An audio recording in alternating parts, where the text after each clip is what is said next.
மானம் குறையும் இன்னு மாசு படியும் இன்னு வீணா கதை முடிஞ்சு போச்சு.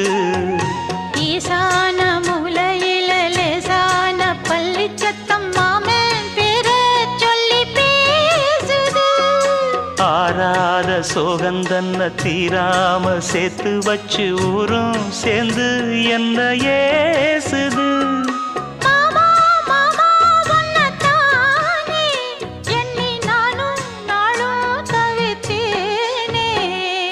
கூண்டுக்குள்ள என்ன வச்சு கூடி நின்ன ஊற விட்டு கூண்டுக்குள்ள போனதென்ன கோலக்கிளியே.